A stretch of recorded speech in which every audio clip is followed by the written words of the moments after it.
Chapter 42. Kirk. Grace! Grace, are you here? Her pool topper was hanging on the banister. Where was she? Kirk went out to the pool. The water was clear and inviting. All was in pristine condition. It should be. We pay a king's ransom for the maintenance. Jillian and Fisher had been there. They had asked him to restrict their entertaining while they were away, a rule that was not always followed. If they did have friends over this time, there was no evidence. Everything was as he and Grace had left it. It should be no surprise. Their children were no longer teenagers. They were adults, and it was good they acted like them. The grass, plants, and shrubbery were green and healthy.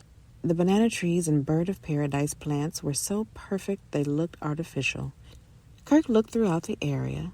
No one was there. Retracing his steps, he went to the kitchen, then into the garage. Her Jaguar was gone. That meant nothing. She was always letting one of the kids use it, even though they had vehicles of their own. Fisher probably wanted to impress a girl, he thought. On his return to the kitchen, he got a beer and a bag of pretzels. Such simple things that would have been lost to him if he had not been cleared. He couldn't fit together in his mind how any of this happened. Who betrayed him? Who befriended him? Oh, no. Could Grace have been a part of this? And why? She was in jeopardy, too. Unless it was a performance. His exhaustion caught up with him, so he collapsed onto the chase and fell asleep. That he hadn't done for 24 hours. Maybe Grace will show soon. Dad, are you all right? Why are you still out here? It's after midnight. Jillian was standing over him. What's going on? The Summer Breezes was all over the television. Involved in a big drug takedown, according to the news. I'm so embarrassed. Tell me this isn't true. Where is Mom? She's not inside? Did you have her car? It was gone, but I thought one of you guys had it. And she was upstairs sleeping. I was so wiped out that I came here, and next thing I know, you're waking me up. A surge of emotion washed over him. The first was guilt for not going upstairs to make sure Grace was at home. Now that he was arrested, that was the logical thing to do. But in a rattled, sleep-deprived state, he had not been thinking right at all. Dad! Jillian bounded down the stairs. Here's a note Mom wrote. She handed it to Kirk, who read it, looked up, and read it again before saying anything. Jillian, am I getting this right? She's being sequestered by her own choice? What does that mean? Obviously, she wants to be away from here.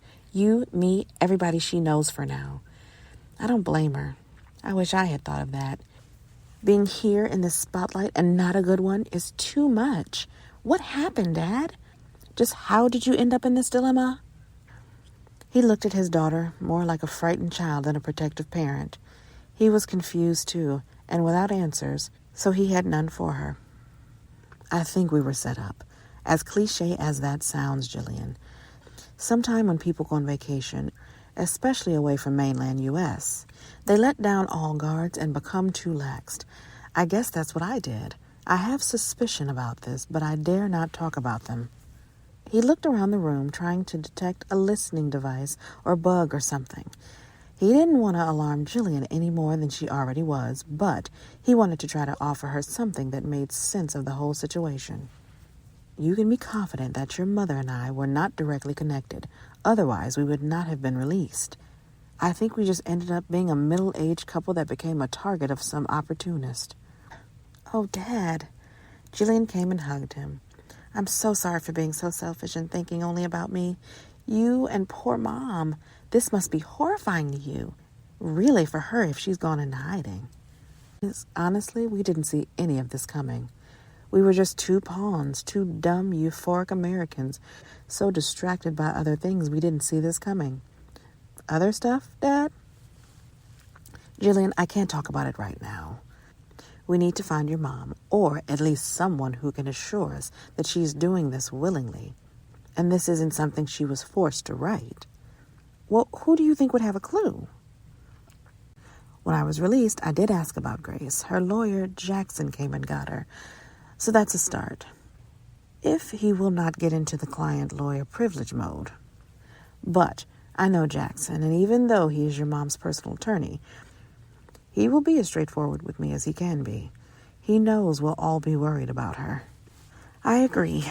Where is your cell phone? Did you lose it in the fracas? Here, use mine. Do you remember his number? If not, I can try to get it for you quickly. I don't remember it right offhand, but Grace keeps a list of important numbers in this drawer. Kirk opened the top drawer in the kitchen cabinet and took out the legal pad with rows of names and numbers written in perfect print. He looked down at the list and stopped. Here's his number. Oh, his home number too. Ready? I'll call while you dial, or you can look at it yourself. He lifted the tablet and put it close to his face. He squinted his eyes and hesitated before he started to read. Just give it to me, Dad. Hello, Mr. Salome? This is Jillian. Chapter 43. Cyril. The air in Boston felt like a hot, steamy towel. St. Thomas had trade winds that kept things bearable. Boston's heat was repressive. I really love Mary to bring myself here in this weather, Cyril said softly. This was the only way he could talk sense into her. She had never been so defiant and unyielding. This was not his Mary that he had been married to since they were in their early 20s. She had come to the island with a group of college friends, but they left without her. During their 7 days there, he was their regular cabbie and tour guide. He drove them to Megan's Bay, Bluebeard's Castle, Mountain Top, and Red Hook. She always rode up front with him. On their planned outing to St. John by ferry, when her friends slid out to purchase tickets, Mary stayed up front, making no move to join them. You coming, Mary? Not this time. I'll be with Cyril when he comes back to get you guys later. Enjoy yourselves. I'm going to pass on this one. My feet are sore and hurting. I'll give them a rest. Cyril watched as the girls, mostly dressed in cotton shorts and tank tops, went for their tickets. Mary's decision not to join them surprised him. They had not talked about it. When the girls boarded and found seats, he left. He would meet the last ferry when it returned around 10 p.m. He gathered either Mary would be with him for the rest of the day or she would return to the guest house. It was a nice enough place for the price, but it had no view. All she could see were the houses across the street or a steady parade of vendors selling mangoes, coconuts, fish, or whatever they had picked or caught that day. The neighborhood markets and cafes that patronized mostly locals played favorite island tunes at an ear-shattering volume. They needed to talk. Mary? Cyril. Where do you plan to rest your feet? She had a smug smile on her face. I won't get much rest at the guest house. I want to go back with you to pick up my friends. So, can I hang out at your place? Cyril's plans to work waterfront were put off. He was not in a tight for money since he had been shuttling tourists constantly for the past 2 weeks. His bankroll was all right. Okay, we'll go there. But let's pick up lunch first. I no do cooking, actually. I don't have to. I can go to any of the restaurants and get whatever I want. I know all of the cooks. They set me up good. What do you want? Mary had not had the conch salad, so Cyril picked that up, along with a callaloo soup, roti, and red grout for dessert. His fridge was full of beer, wine, and sorrel. They went to Cyril's one-level flat-top cottage. It was made of solid concrete, different from the wooden cabins with shutters that dotted the countryside. On weekends, his friends from Antigua had come to help him build it. This is my castle. Come along inside. It's cute, Cyril. Yeah? And adequate for a single man. He looked at Mary and smiled. While they ate, he told of his plans to build it up 2 more levels. That will take time. Mary finished her conch salad just as Cyril rose from his stool and started to the sink. Wait, let me do the dishes. You bought lunch and provided this lovely venue, she said with a flourish. So that's the least I could do. Cyril stepped aside and let her take his place. Hot water? None in the kitchen. Use the sponge and the soap in that container. That will cut the grease. Okay. Do you have hot water in the bathroom? Mary rubbed the sponge in Axion and scoured a plate, then turned to face Cyril to hear his answer. Let's check. He removed his polo shirt, put it on the back of the chair, and then reached for her hand. But I'm still washing. Leave them for later. The warm water from the cistern cascaded over their bodies as they lathered each other. Cyril ran his hands along the contour of Mary's guitar-shaped body. She was beautiful to him. Here's a towel, Mary. He stood with one wrapped around him. Thanks. We should dress so I can show you more of this side of the island before we go to Red Hook. What? Are you serious? Yes. Something should not be right. He came to her and hugged her. We can talk about the temperature of the water tonight after we drop your friends off. We can talk all night long. The ferry arrived on time, and by 11 o'clock, Cyril had unloaded and carried their bags into the guest house.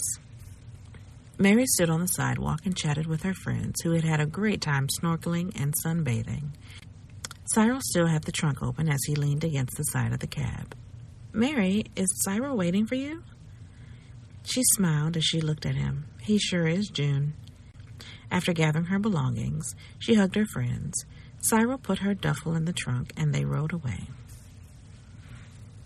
Settled in bed, Cyril pulled her close and whispered, Still want to talk about the water? Or would you be interested in something else? Pleasant morning breezes streamed through the louvres. Cyril brushed Mary's hair from her face and kissed her. Good morning. Did you sleep well? I did. You? Very well. We have leftovers from yesterday. If you're hungry, I'll make coffee. Let me do that. Tell me where everything is. It will not be difficult to find the makings. Only one cabinet in there. Just make enough for yourself. I have a fare to pick up at Bluebeard's Castle at 8 o'clock. I'll likely be gone until late. If I get a break, I'll come drop you to the beach. Mary's face registered disappointment. He couldn't leave her like that. Come, Mary. He gestured her to sit beside him on the bed. So, you want to stay here with me, right? Yes. And I want you to. And I want you to. But I will be upfront and fair. Mary nodded. I can appreciate that. Everyday life in St. Thomas is different from vacation time here. I know. It can be difficult. I have no television, telephone, or neighbors. The long days alone. I don't plan to be here alone. I want a job, and I know where I can get one. Cyril's body relaxed. That solved at least 2 issues. Income to cover added expenses and reduced worry about Mary's overall well-being. Why aren't you married, Cyril? Is it because women are cool living without commitment? That's what we do these days, right? Not so much that with me. I don't want to be in a bigamous union. I don't think I understand. To put it plainly, I can't marry a married woman. The exchange was intense. It was not a conversation to have, then pick up car keys and stroll away. Especially if he wanted a long-term relationship with Mary, and he did. Go make the coffee. I will radio the dispatcher. I'm not working today. My other plans are more important. Over 25 years had passed since that conversation. Their relationship was more than lustful frolic. His hack job ended when he established his own service. He and Mary combined their savings to accomplish that. When Cyril's island transports became fully operational with a team of reliable drivers, the revenue allowed him to expand his cottage to the 3-story villa he dreamed of. There was more than ample room for his growing family. Billy, then Lorelei, only 18 months later, kept Mary busy, and him free to see women friends he had met during his early years. To most, he was a trusted island contact, but to others, he was their lover, like Grace. When Kirk was first reassigned to the States, he and Grace talked regularly. Then long periods lapsed without even a hello. Life happened for them both, and he knew from his experience that children required a lot of time. Then, to his surprise, he received a call at the business. It had to be fate because he didn't usually answer the phone. His regular dispatcher was out sick, so he had to manage the calls. He couldn't tie up the business line, so they arranged to talk later. Kirk was away, and talking would be no problem. Time flies. He and Grace flew, too. Once a year, sometimes twice. The next few years, she would come to see him, usually in Antigua, and sometimes on St. Thomas. It was one of these times that Mary saw them together and asked what was between them. "Oh, Mary, 'tis nothing but a friendship, nothing more, love." He could always explain being in the company of another woman. That was the nature of his business. He wasn't a driver solely for mail tourists. Mary knew that. With her confident that none of his perceived dalliances were serious threats to their marriage, he openly went throughout the island with women riding with him. Why she got a pebble in both shoes this time was beyond his understanding. She knew he would always come to her and the children. Besides, she never wanted for any material thing. He had made sure they had everything.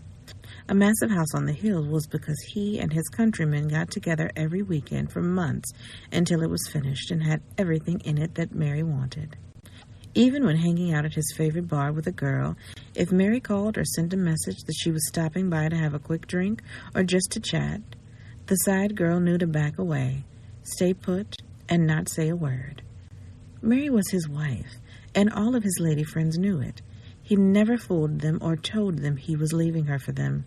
He definitely made time in his schedule to see them, but never was he away from Mary so long that she felt abandoned. At least she never said that to him. Now she got to Boston and had an awakening. "I never thought of it before, but did she find someone here to replace me? Maybe the novelty of having an islander husband has worn off, and she wants to return to her world, her white world." It happened regularly. Hippie girls came and stayed in primitive huts with wooden shutters, no running water and outhouses with their island men, then left when the adventure and lust cleared from their minds. They boarded planes and never looked back, reclaiming their mainland lives where they became virtuous housewives of unsuspecting, power-driven men. Was Mary doing this? If so, he would let her go. But he had to at least make a bid to get her back. He did love her.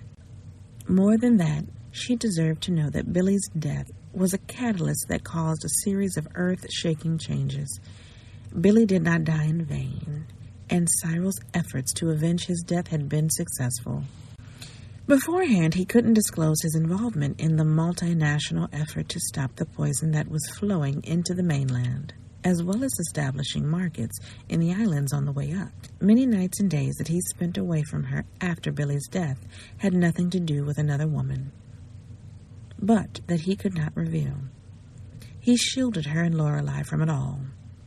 The cab dropped him off in front of a Victorian building. He rang the buzzer. "Who is it?" It was Mary's voice. He choked up. He had to speak up before she thought someone was pranking her. "Mary, it's me." "Cyril? Holy mother, I can't... Okay, I'm buzzing you in." Cyril climbed to the second-floor apartment where Mary's mother lived. The entire building was the family's. But when her children moved away and it seemed as if no one planned to return, she divided it. The rent provided added income after Mary's dad died. When he reached the second level, Mary stood with her hands on her hip. He smiled because she was still his plump little poulet française. After a long minute, she removed her hands from her hips and held them out to Cyril. He moved quickly to embrace the true love of his life. Inside, her mother lay in a hospital bed that faced the window so she could look at the street below and the little park across the way. She was frail. Cyril understood why Mary could not leave. In his mind, he had imagined his diminutive dynamo mother-in-law as he last saw her. She could turn a village by herself. Now she could not turn herself without help. "Mom, look what El Nino brought our way, along with all this heat." At first she looked at Cyril seemingly with no recognition. Then she smiled and said, "My Billy, my Billy." Mary and Cyril's eyes locked for a brief moment. She nudged him towards her. "Hey, Mom," he said as he leaned over and kissed her on the cheek. "Where have you been?" "It's a long story, but I'm eager to see you now." She patted his hand. "I'm so glad you came. I've been missing you." Mary signaled Cyril to follow her into the kitchen. "For the last few days, she's been asking for Billy. She doesn't remember he's dead." Mary's voice quivered. He held her close with her head resting on his chest.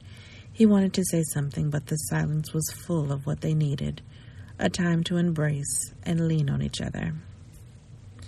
Mary let go. The lasagna smells ready. I don't want it to burn. She had already tossed the salad and baked homemade rolls. Cooking was her pastime. She wanted wonderful aromas in the air to whet her mom's appetite. Besides, it kept her occupied and out of her bag of emotions. Plenty of health workers came and took care of most of the needs. She was extremely thankful for that and for the resources to pay for them. After dinner, they sat in the den and watched television. Cyril reached for her hand. Mary, I love you more than life itself. He wanted to apologize. Before he started, Mary looked at him. Cyril, I never doubted that. I knew what I was getting into when we married. You were very honest with me. I was happy to have the part of you that I had. Losing Billy made me feel like having a part of you wasn't enough. This little fat French hen deserves all of you, or she will have none of you. Cyril was stunned, but in a good way. He almost shocked himself when he said, Mary, you deserve no less than Mary, you deserve no less than that from me. If it means leaving St. Thomas and living here with you forever, that's what I'll do. I don't want to lose you ever. Work? What will you do here? I don't really have to. The transport service can continue. We can rent the houses in St. Thomas and Antigua. That will be no problem and will bring in good income. Mary gave him a doubtful look. What, Mary? Why you look at me so? How often will you go back down to check on things? Every month or so? How often will you go down and check on things? Every month or so? Never, really. I will turn it over to an agent to oversee. We can even sell everything if you think that will be best. We can invest in a place here. I will find something to do because I can't be closed up in the house all day. That's what you say now. Wait until winter. We don't need to sell the houses. This place is ours. Mom has already deeded it over to me. I think we should keep one of our island homes. I've not fallen out of love with them, or you. Mary walked to where he was sitting and hugged him. I will always love you, Cyril. No more than I love you, Mary.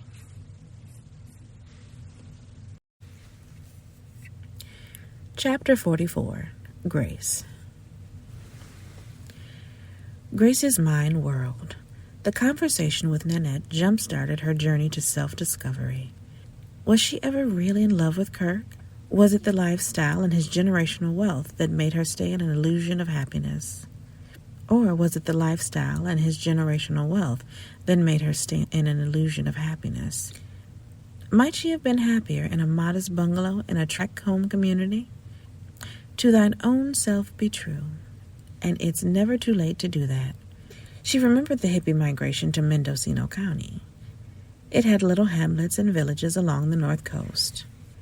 There, people stayed to themselves and let each other find their own way. She contacted a realtor to find her a place of solitude that was safe and close enough to get food and other necessities. Grace, I found a great fit for you. It's in Albion. Would you believe it? It's a floating house in the middle of the river. A rowboat comes with it to get you to shore. There's a fishing camp on one side of the river and a retreat center on the other. If you ever need help, someone's there you can contact. Most of all, people up there let others be. Very unobtrusive. The place sounded perfect. The thought of being on the water surrounded by a hillside of towering trees conjured up an enchanting picture. You know your geography, but a lot of people get fooled thinking it's balmy because it's close to the ocean. That's not here. You can wear wool year-round and keep a heater going, too. It's lovely for the right person. Let me know. Grace believed the North Coast might be that perfect fit for her. There were many unique characters from varied places and walks of life. She would not be an oddity. Her book royalties gave her enough to cover the bulk of the expenses. The realtor said the retreat camp needed kitchen help when big groups came. The camp manager, who was also the chef, needed help cleaning the cabins, too. That could keep her afloat. My solution. A fancy convertible Jaguar was not needed, so she traded it in for a decent van that Jackson helped her get. He would keep her informed on the progress with legal things in Lauderdale. Even though she'd be pretty much off the grid, he would still be able to communicate with her. She had cell coverage, sometimes, and there was a fully functional post office. Thoughts of Jillian and Fisher came to mind, and momentarily a maternal ache filled her. They are not babies, but they are still too dependent. I don't want to continue with the emotional crippling. Both needed to grow up. Without her as the forever soft spot to fall on, maybe they would. Kirk, too. Along Interstate 40, nearing the Arizona-California state line, California Dreaming oozed from the radio. The vistas were so different from Florida and the Virgin Islands, her main nesting spots. The summer air was dry and hot. She continuously sipped on her large container of ice water. The van's AC strained to keep the insides at a tolerable temperature, but it was bearable. It took her back to her life before Lies, when she and her mom spent sweltering days and nights in one hot hovel or another. She also remembered the long, cold winter nights when they huddled together under the one quilt they had. It won't always be like this for us, Grace. Grace remembered thinking, I know not for me. She shuddered at the selfish, callous attitude she had, and the resentment she had toward her mother for the poverty-stricken life. Oddly, she didn't blame her dad, who left in the middle of the night of her 9th birthday, and never contacted them again. These were things she would sort through and get on the other side of. Maybe she'd be able to see her mom, if she was still alive. She didn't know. Tears collected in the corners of her eyes. Now is not the time for this. I've got to make it up and over this mountain pass. Chapter 45. Joy. Joy sat in front of her computer ready to write the latest entry of her blog, An Expat Wonders. She had started it to occupy her alone time and to vent about her life in general. Then her entries became more focused. Everything that seemed counter to her cultural norm, she pointed out and derided. Apparently, she thought only other foreigners would read her posts and find humor in her demeaning descriptions. It never occurred to her that the natives would read her stories. Wonder why men lie, especially in the islands. As her fingers began to fly over the keys, the glass door of the patio slid open. She darted from her desk and took her pistol from the nightstand, locked her door, and stood against the wall. Who could it be? Certainly not Kirk. The earlier national news spent 2 segments reporting on the summer breezes. I told him not to toy with me, didn't I? She never really wanted him as a lover. Not when they first met, nor when they reconnected. She didn't want anyone anymore, and especially not a man who had the guts to cheat, but not the courage to leave his wife. He was available and attentive when he was with her, but she long knew where his loyalty lay, with his wife, not her. The encounter at Lindbergh Bay with Grace revealed that. He did not leave Joy there, along with the dirt-covered food and ruined atmosphere, but his concern was for his wife. When she left the area, he hailed an airport cab and sent Joy away. Take the lady to the Hilton. He handed the cabbie the fare and a tip. He said a quick goodbye and ran toward the airport. The abrupt dismissal, without even a kiss or conversation, bruised Joy's ego and hurt her pride. Joy had wanted Kirk's connection to the airline industry. She needed an accomplice. She found that connection in Paul. Both were adventurous and liked pushing the limits of convention as far as they could. Daredevil soulmates they were. She was a low-level mule carrying gift-wrapped bricks of narcotic, but she wanted to move up the chain in the intriguing, financially lucrative world of dope running. Paul was her ticket. She knew she could convince her brother to bring him into the inner circle. He was a licensed pilot with specialty training in landing and leaving primitive jungle runways. He was the asset they needed to expedite their cargo. Once approved, Joy and Paul married. and together they made regular runs to deposit drugs at camps throughout the islands that led up to the United States. Wonder, why are men so deceitful? 6 months into their marriage, Paul came with unexpected news. Joy, my children have come to live with me. Children? What children? Their courtship and marriage had been whirlwind, but he had ample opportunities to mention children, but he never did. He was straightforward about his marriage and a recent divorce when they met, but he never mentioned children.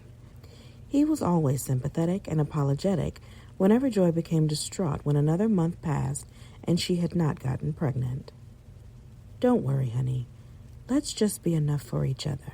Now, a 7-year-old and a 10-year-old would be living with them because his ex just couldn't do it anymore. Their arrival caused a seismic shift in Joy's life, but she sorted everything out with the help of a cadre of caregivers. She and Paul made time in their busy schedule to leave South America to trek through Europe or Asia at least once a year.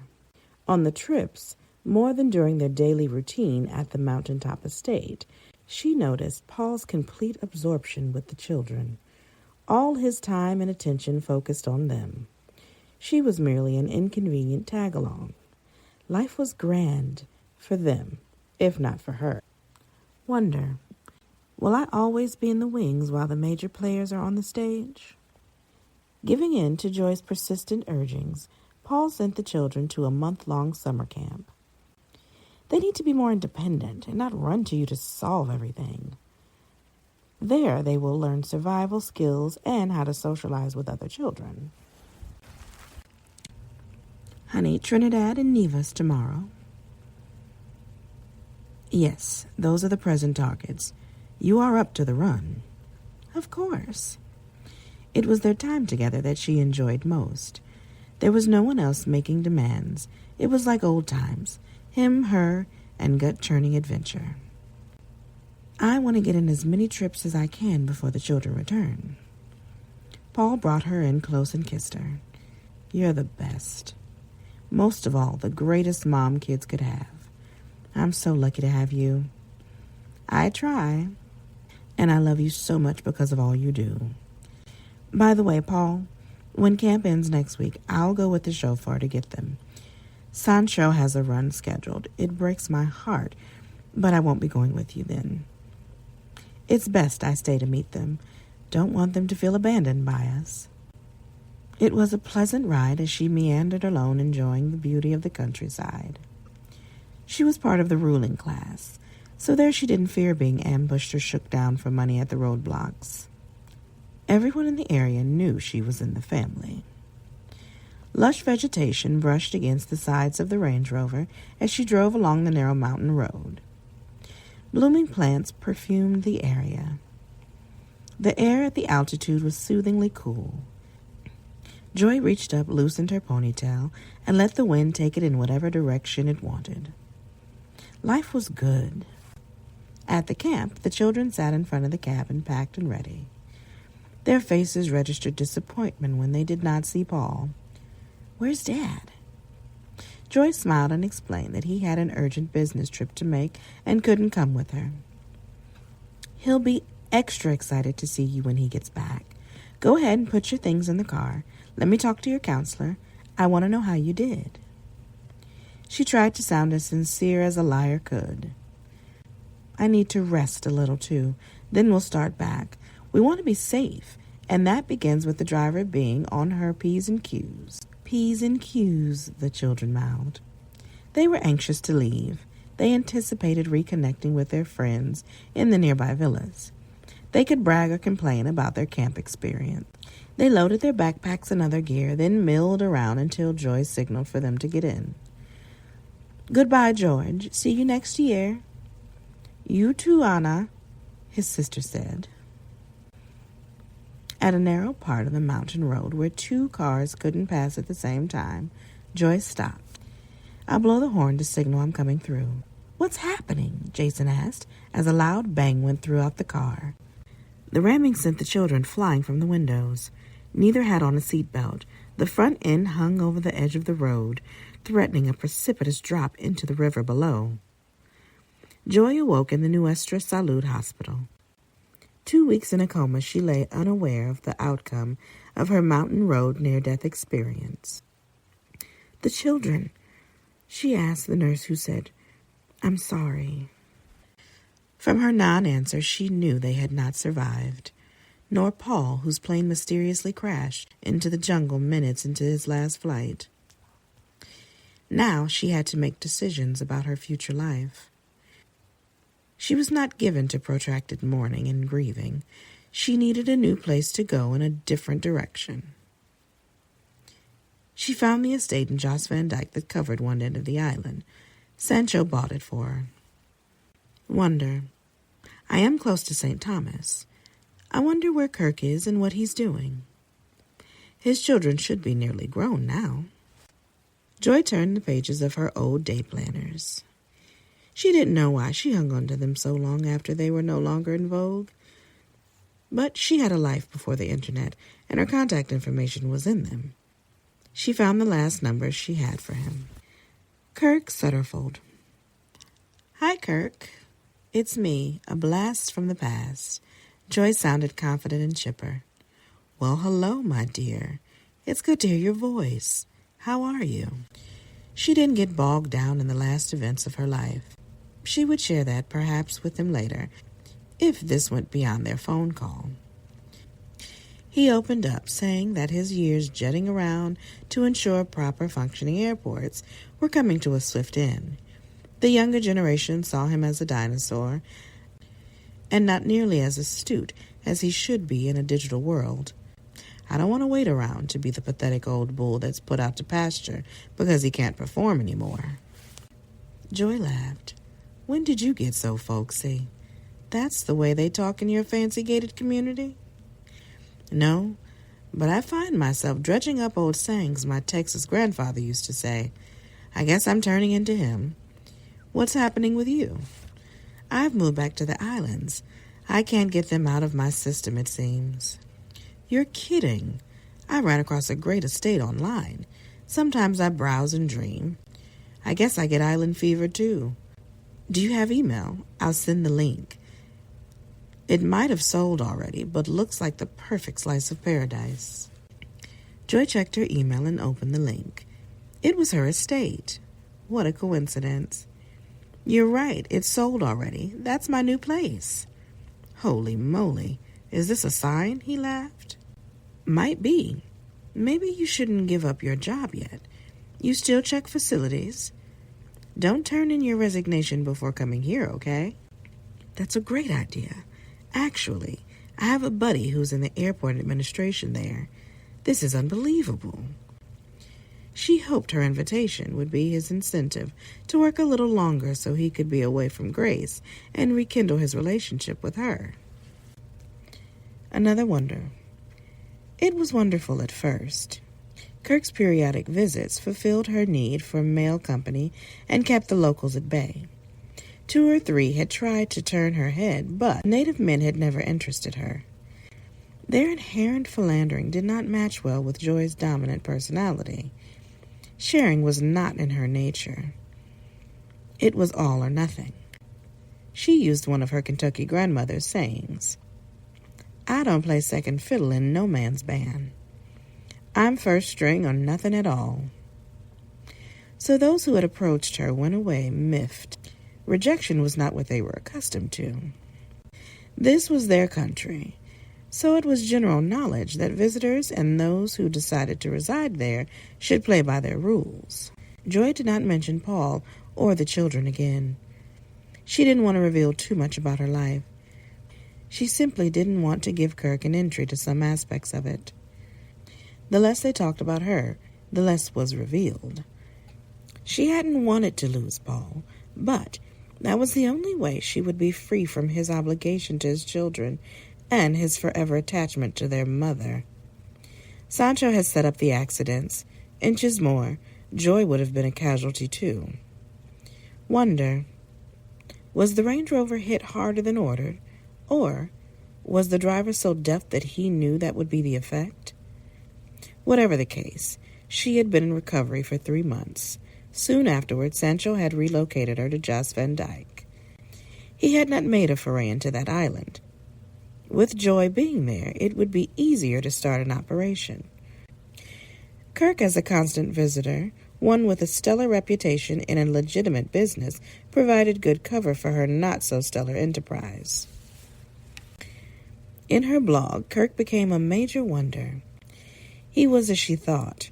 He was still a spineless crustacean. At first, toying with him was fun, but with each visit she resented him more. He was not fooling her. She knew he would never leave Grace. She resented the tenacious hold she had on him. What did Grace have that she didn't, other than 2 children for him? That was something she could never do, not when they first met, and certainly not now that she was beyond the age. Seeing them both in handcuffs being led away by federal and local authorities made her happy. Light footfalls came closer to her door. They were barely audible, but she didn't expect anyone who entered illegally to stomp about. The doorknob turned. It was locked. The blade of the machete sliced through the hollow core door. Joy stayed flat against the wall. She aimed her gun but did not fire. She didn't want to miss. This has to be someone very strong or full of rage or both. The wax continued, sending splinters in all directions. 2 hit her in the stomach. She winced but did not cry out. Joy looked towards the large glass door leading from her bedroom. She thought maybe she should run and forget about shooting and maybe missing. Once outside, what would she do? In this moment, she regretted the remote isolation of the estate. Wonder, where to run? Were others waiting outside to do her harm? Who could this be? Kirk? No. Grace? She had not seen her since the night at Lindbergh Bay. She had lots of fire in her then. Had she become fiercer over the years? Maybe she found out her husband had started up his affair after so many years. She could not stay in the room and be hacked to pieces. She slid the door open, went onto the patio, and scurried towards the bar. She'd hide there and hope they would give up and go away, or someone would come and help her. As she huddled behind the bar, she felt a sharp blow to the back of her head. She remained conscious enough to feel a bag cover her. Lukeman and Cleo went to the bar, grabbed bottles of rum, and turned them up. After they finished them off, they went to the chases facing the sea and went fast to sleep. Jost Van Dyke authorities might eventually show up, but not any time soon. There was no one to alert them to a problem at the estate. Joy had kept them at bay, acting as if that part of the island was her sovereign land. Besides, Lukeman's brother was the head of the police and his cousin the lead judge. Even when or if they got arrested, they would be cleared. Sometimes a life was worth nothing, especially of an expat who didn't play by the rules or disrespected the locals. Joy had done both the whole while she was there. At first she buffaloed them with threats and bribes. Hands stayed off her because of Kirk, but it was public knowledge that he was in trouble and likely not to return. So, the dogs the spineless crustacean had kept at bay went after her like hounds on a chase. Lukeman and Cleo awoke when the bright Caribbean sun rose into the sky. They loaded Joy into a high-speed boat docked just beyond the pool deck. They headed for an uninhabited cay where sharks regularly swam. Grab that in, Cleo. On the count of 3, let it slide. Chapter 47. Grace. The North Coast weather had thickened her blood, and Grace enjoyed the cold, moist climate. After 3 years in the middle of the river, surrounded by nature and a sighting of an occasional pontoon cruising by with students or other marine enthusiasts, she moved to a cottage up on the ridge. Accommodations were just as primitive, but she didn't have to row, then hike to the one store and post office. She could now walk or drive the 20-year-old four-wheel drive she'd bought when one of the locals died. That's how she acquired the house, too, Both sold for a good price, especially for the area. The divorce from Kirk had gone smoothly considering what she had to do to get paperwork signed, notarized, and returned. She paddled to the retreat center and hunted down the manager, who was able to do that once he rounded up the people to witness her signature. Sometimes they came from opposite directions. But this was life here, and she loved it. People knew how to mind their business. At least that was her experience as she lived her semi-reclusive life. She did enjoy going to the camp, helping the chef to prepare meals for groups. At first, the two of them worked in the kitchen quietly and fairly independent of each other. He gave instructions and she followed them. It provided her with the extra money she needed when her royalty checks looked puny. That was often since she had done no marketing. The surprise was to receive anything at all. And even though she asked for nothing except her freedom in her divorce, Kirk and Jackson set up an account with $750K in it. She used some of it to buy the house and land up on the ridge. The rest was for other purposes. She was not interested in duplicating the lifestyle she nearly sold her soul for early in life. And as exorbitant as $500K seemed for a rustic cabin and less than an acre of hilly land, it was a bargain by North Coast standards. Chef's voice broke into her thoughts. Grace, are you up to working an international self-help group that's coming next spring? That was a full 8 months away. But that was his custom, Grace noticed.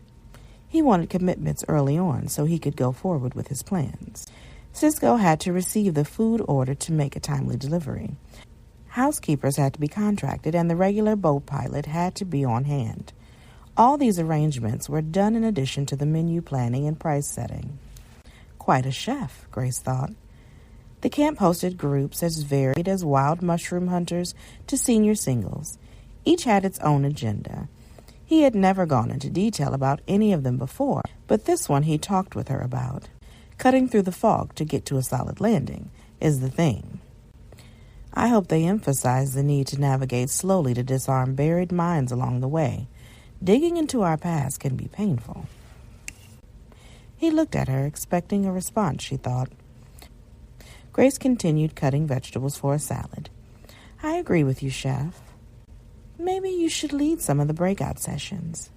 Are you suggesting that I participate? He gave her 2 thumbs up. Since you work here, you won't have to pay. Really worth considering, if you'd like. Folks come from all over the world, which is amazing, but every time they have it here, it's a huge success. More people are turned away than accepted because there's just not the space to accommodate them. The camp was small, with enough cabins to house 50 people at most. With such a small group, what were her chances of encountering anyone from her past? 0 to none, she thought. I'll definitely help with that group. She could not commit to more. The North Coast solitude had given her time to get to her core. Showy clothes, fancy parties, and working herself to a frazzle to host a larger crowd than any of her neighbors every holiday didn't matter anymore. Gray roots, sunspots, and smile wrinkles caused less alarm than a missing button from her one good shirt. If she had gained weight, which she hadn't because of rowing, hiking, and walking, she would not have cared. She was more than a dress size in a bank account, which had a bigger balance because there was no swanky gym and spa membership to pay for. This was earthy, and her whole mind, body, and soul felt at home. Her days were full. Trips to Fort Bragg to get loads of 40-pound bags of wood pellets for her stove happened year-round, and lifting and pouring them into the hopper was a daily chore. She treated her composting toilet daily, tended her garden spot, and prepared all of her meals from scratch. Much she picked from her garden or bought at the store in town, which was surprisingly well stocked. She lived in an outpost, so the only store in the area had more than just the usual items in a convenience store. Evenings and nights she wrote articles for Nature, Travel, and Healthy Living magazines. She also worked on her romantic thriller that had stumped her for 5 years. It had been impossible to get beyond a measly 15,000 words until one day, while walking along McCarricker Beach, her characters began to unfold the plot. Grace turned off her computer after finishing a couple of articles. The next day she'd comb through them again, doing last-minute proofing. She bordered on being obsessive-compulsive when it came to her writing. She did not want an extra space to be left unattended. She had showered earlier, so she pulled on her thermal PJs and crawled under the down comforter. Thanks to the greatest power in the universe for another wonderful day. The light on her cell phone lit up. Why did I get this nuisance again? She was happy without instant contact, but everyone she had made acquaintance with urged her to get one. We need to be able to reach you if there's an emergency. Chef had put it in her mind most. We have Mother Nature to deal with, so we alert each other when we find out something. Like what, Grace thought. Around 2:30 a.m., a blaring sound shattered the usual quietness. Grace woke up and switched on her light. She turned in circles, wondering what she should do. Stop, drop, and roll? Duck and cover? Hide in the closet? What? The cell phone rang. Grace, I guess you're up, Chef said. Isn't everyone from here to Kansas? Grace asked, trying to sound calm. It's a tsunami warning. She rubbed the side of her face and around her chin as she waited for more information. You're fine. You're not living in the river anymore. Up on the ridge, you're high enough and far back enough from the ocean to be affected. Me, I'm leaving the camp now. Where will you go? We gather at the store. It's the highest point for me. I'll hang out there until the NOAA and California Office of Emergency Management notify us. You could come here. I have space. Thanks, Grace, but I'm going to the market. They are expecting me there. She placed the phone on the ledge where her car keys, flashlight, hammer, and screwdriver lay. Her emergency kit, she called it. She had weathered several brutal South Florida hurricanes, but this was her first tsunami warning. She hoped when morning came the houses were still on the bluff and not bobbing in the Pacific Ocean. Folks there were terrified of hurricanes, and folks in South Florida felt the same about earthquakes and possible tsunamis. Every region had its own weather worry, she thought. Fisher and Jillian, pictures of them flashed through her mind. This time she did not will the thoughts of them away. Instead, she permitted herself to face the inevitable question, how are they? Most people in their age group were on a social media site, but she never searched for them. She hoped her absence had accomplished what she wanted, them becoming independent. The world did not need any more entitled, selfish dilettantes, dabbling in everything but delving into nothing, especially Fisher. Much of his view of life was her fault.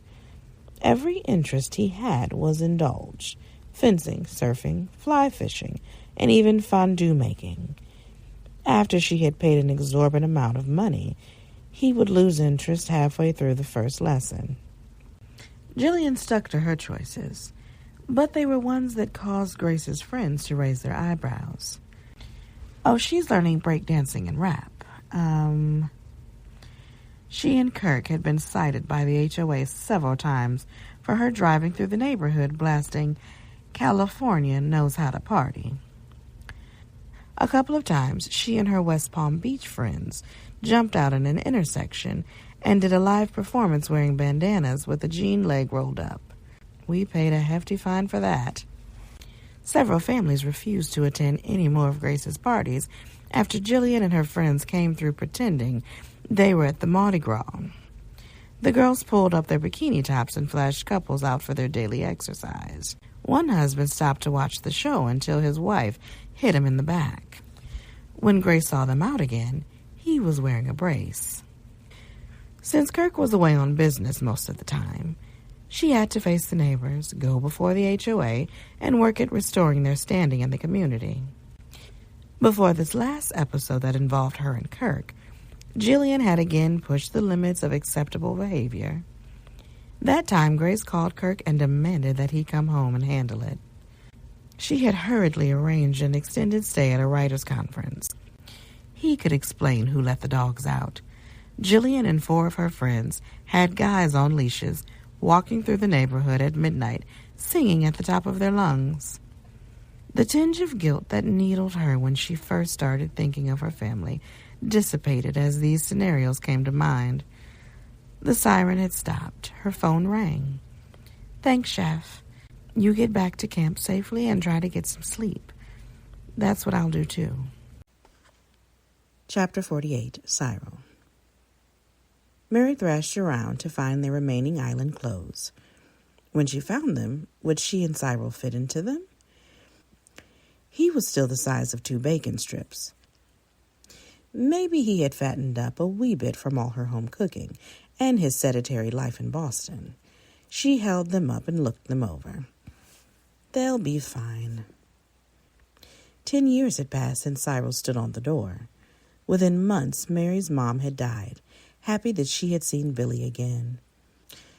Afterwards, they settled into a life of work, watching television, and having occasional visits from Lorelei and Grans, who lived in Western Mass. "Cyril, try these outfits on. Make sure they fit. I have a couple more here that might do too." Cyril put on each as Mary walked around inspecting. "All of these are decent. I think I've got my wardrobe set too." This would be their first return to Antigua. The timing was perfect because the house there was without tenants. Esme, the ever-faithful friend, had taken 2 of her teenage granddaughters over to clean and ready it for them. The initial planned 2 weeks was changed to 1. That would be enough, since they would not be doing any island hopping. Antigua and back. Aunt Maymay was gone. They would see Esme every day, and there was really no one else to pop by and see them. The ceremony was supposed to be low-key and intimate, and they were honored to be included. Cyril didn't know who proposed the idea, but it was unimportant. Someone remembered. On the ride from the airport, Cyril and Mary caught glimpses of the sparkling waters of the Caribbean Sea. Tall palms swayed in the breeze.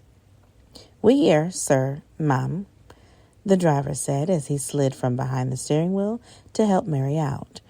Cyril went to the rear of the vehicle to grab their bags. "Oh, sir, I have that for ya." "Thanks." Cyril believed the politeness was genuine. "Or am I just partial?" Esme, in her usual fashion, enclosed them in a warm embrace when they reached the door. So long no see ya, Cyril and Miss Mary. I have everything ready for ya, just as you asked." She led them to the room opposite the one Cyril used to share with Grace. That chapter was long ago closed, and so was that room. The last thing he had taken from it was the dried snakeskin of the coral snake. An agent had draped it around Sancho's neck when they captured him. "Just put your things here.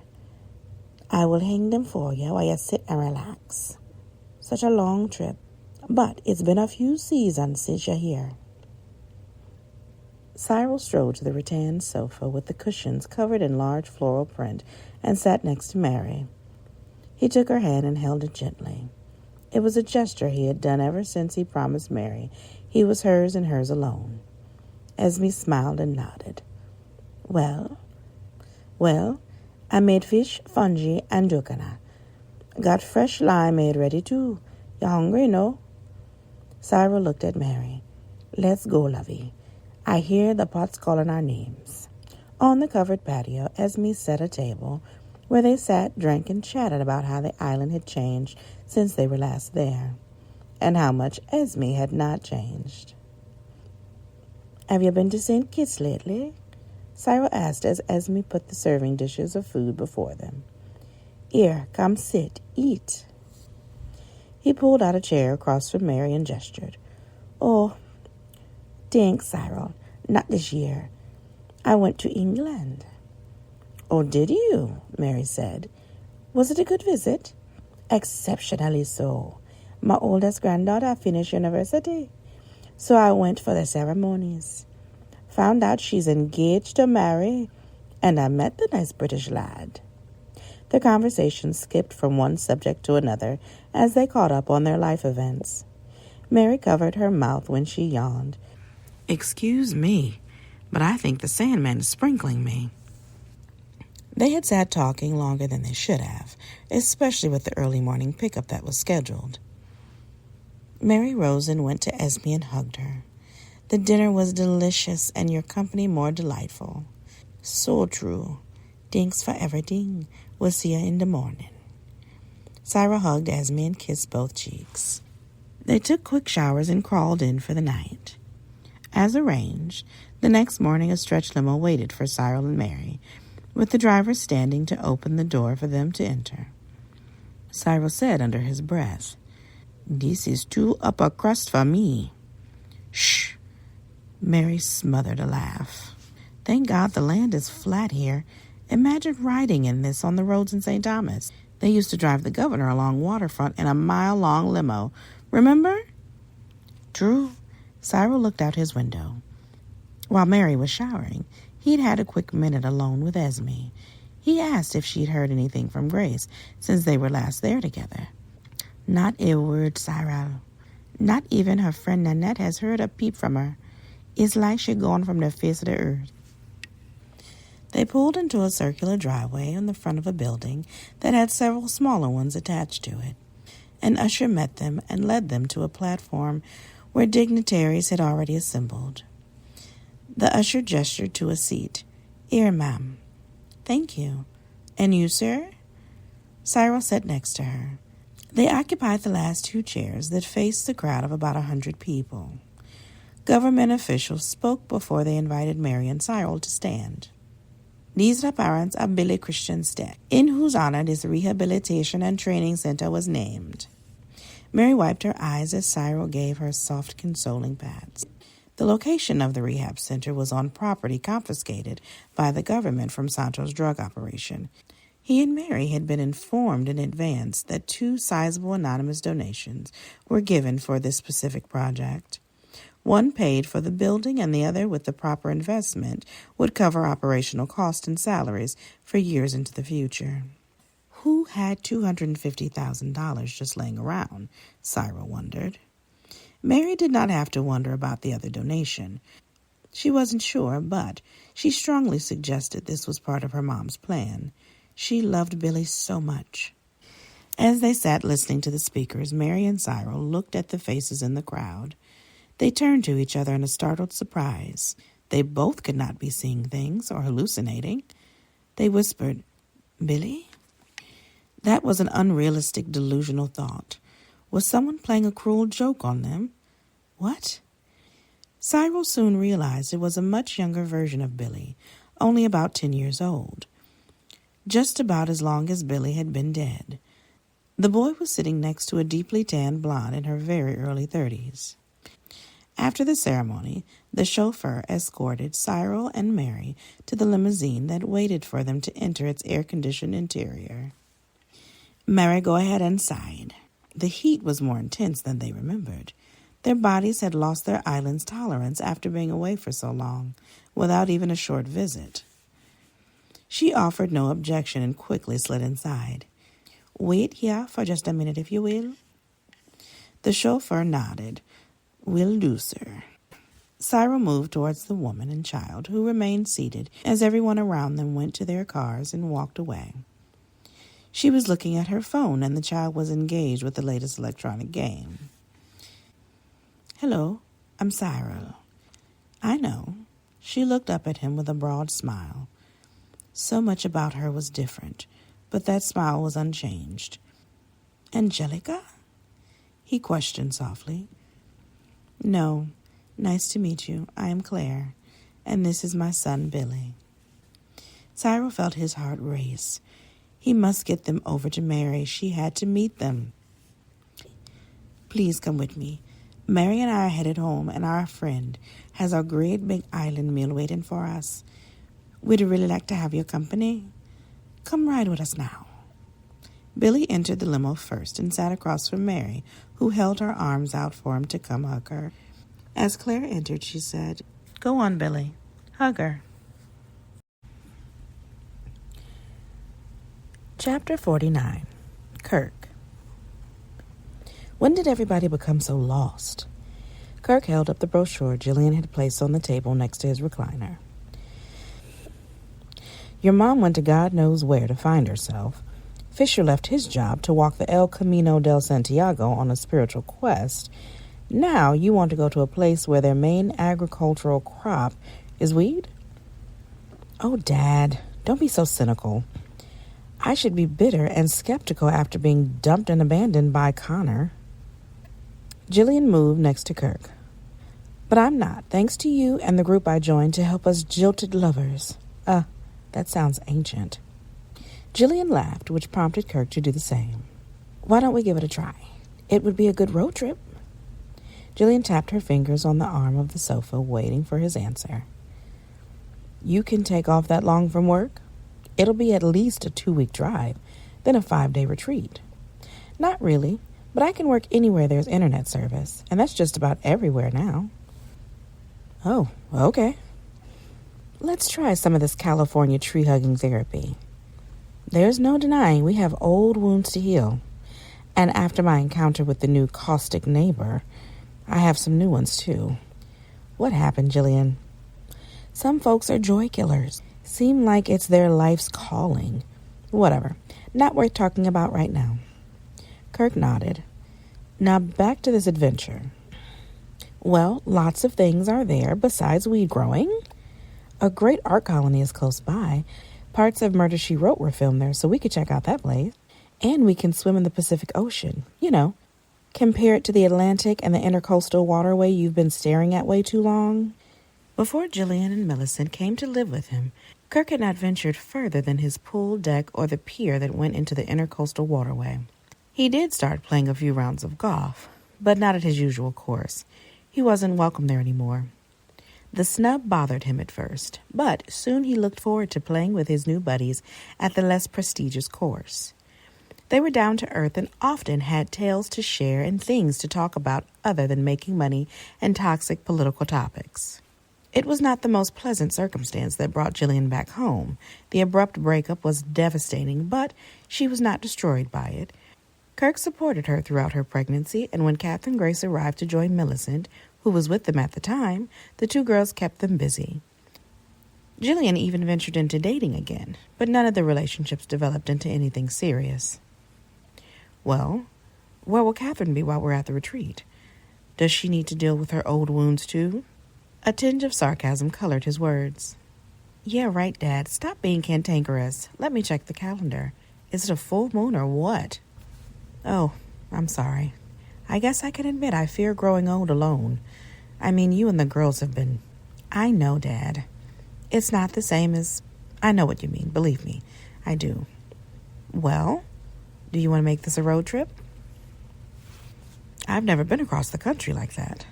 When I was working, I crisscrossed all the time by air. But you don't see much from 33,000 feet. Clouds and blue skies, not the same as deserts and mountains, Dad. I just had a great thought. Oh boy, I'm being set up for something else, am I? What have you and Catherine cooked up now? Rose might let Millicent come with us. She and Catherine would be company for each other. That's a good idea. Do you think Millicent would be okay away from her mom that long? Ah, come on, Dad. Your puppy memory is kicking in. Millicent was with us more than Rose until last year. She was so batshit crazy because your son, my brother, went off and left them that she couldn't think straight. She can't come because she just got established in a good job. Well, good for her. She will welcome a break from looking after Millicent while trying to work. Well, let's do it old school hippie style. I'm going to look for a Volkswagen van. Not a piece of shit, but something good and dependable, with air, of course. Kirk grabbed his laptop and went to the Canvas Cabana to start his search. He had a few months to make a purchase, have it checked out, worked on if need be, and maybe have peace signs painted all over it. The girls would get a kick out of that.